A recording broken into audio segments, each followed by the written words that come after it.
lal chan lian hi ser chip mar veng mi ania karin na takin mi in banga suwa aring ru mun thum laya asot lia gane gohati pan puyania an zaingam lowa wangin aring chu an char sak ta zo gane hun rei tak adu zong lampo hoi thelowa nuin ser chip mar veng presbyterian koshan campinga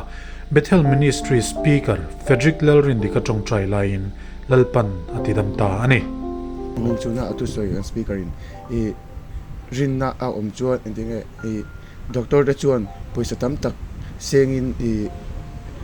seng poisa tam tak dam lo na poisa tam tak sengin an nge endinge sayang ka soi van soi thiam lo wa dam na motorin tak poisa tam tak chuan ma se dam na tak an mungai lo maro chu kan pathian hi chuan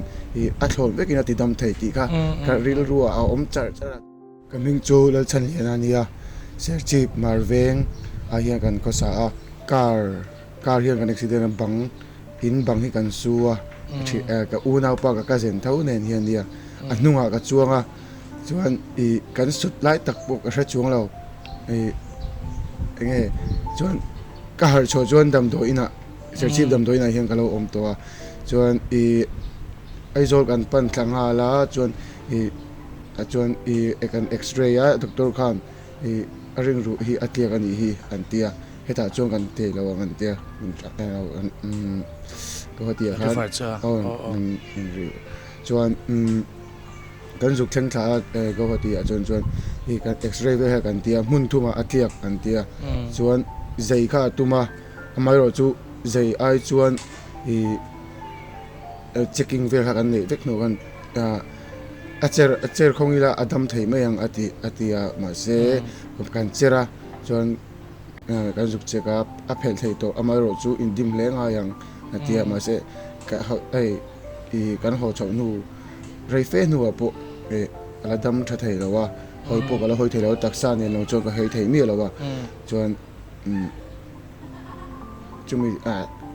se ka ti la per chu hei football khel thin kan nia kan khel chak thei em ma chumi chuan hei min ti down vek zel entinan ka chong trai ve sa thei lu tuk chong trai po amaro chu dam na ka chang thei lawa ma se tu na hian tun game ka lu na hian rin na nen ka lu top ta ni nge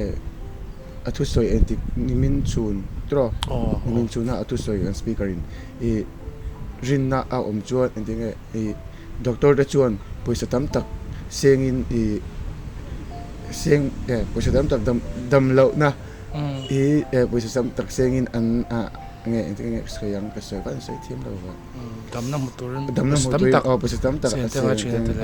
chuan ma se dam na tak an mungai lo maro chu kan pathian hi chuan